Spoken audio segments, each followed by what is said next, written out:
The ball dropped to the man in the shadows of Italy's attack. Heat radiates off the Pasadena turf. 94 minutes, then 30 more, no goals.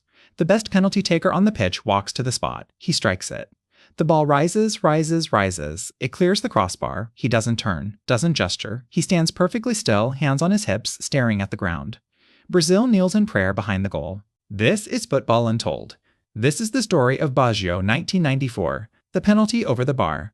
Roberto Baggio was born in 1967 in Caldogno, a small town in the Veneto region of northeastern Italy, where the factories made machinery and the people kept their heads down. He was not born into football royalty. His father was a machine operator, a tradesman. His path to greatness was not inevitable. It was built on skill, on something in his mind that saw the game before his body moved through it. By 19, he had already been noticed. By 26, he was the most celebrated footballer in Italy and playing for Juventus after a transfer fee of $23 million, a number that seemed to verify that he was, without argument, the greatest talent his country had produced.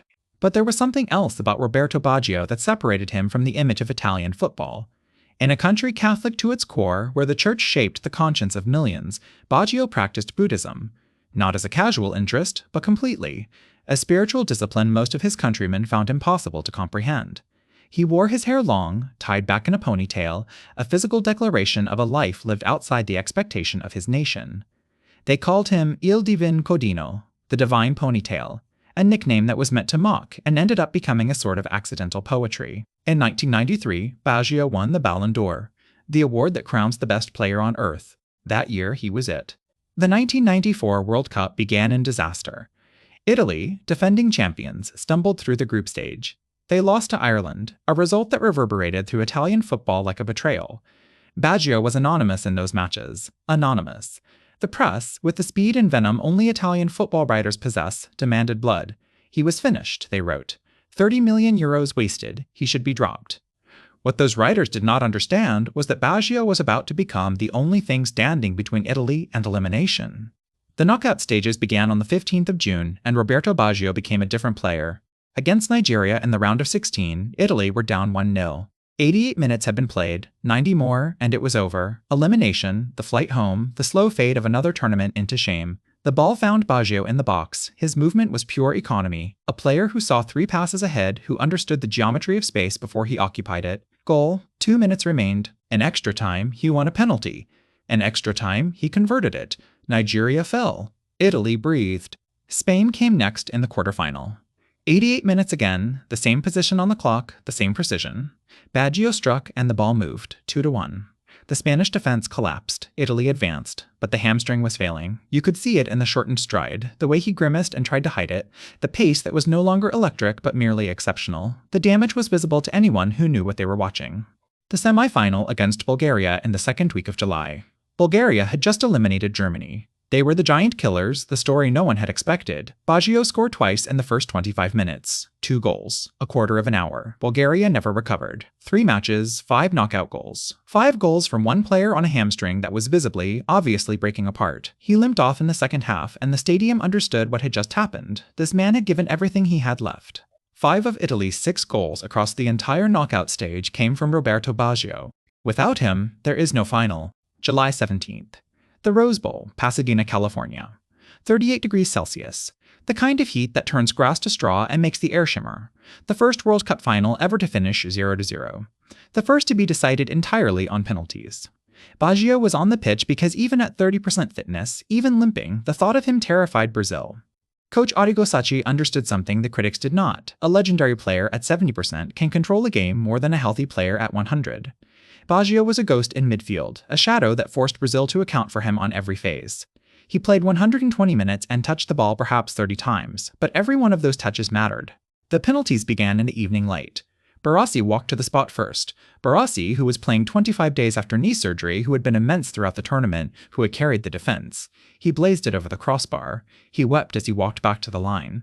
No player voluntarily carries the weight of having cost his country a World Cup. Pagliuca saved, Albertini scored, Romario scored, Avani scored, Branco scored, Massara was saved, Dunga made it 3-2 Brazil. One more goal and Brazil would be champions.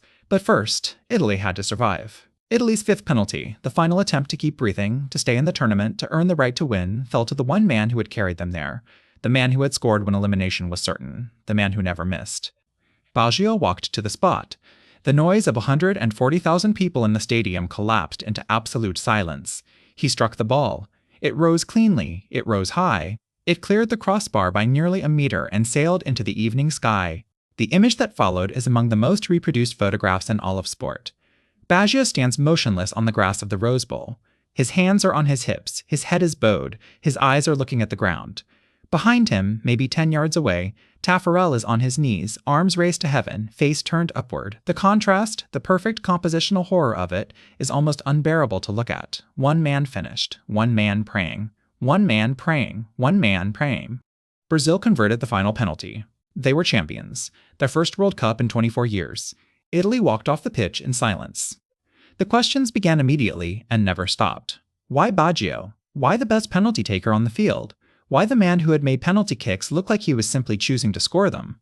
The Italian media ran that image every day for a week, every week for a month, and it never faded. Some papers covered it, some circled it, some used it to frame every sentence about Baggio for years to come.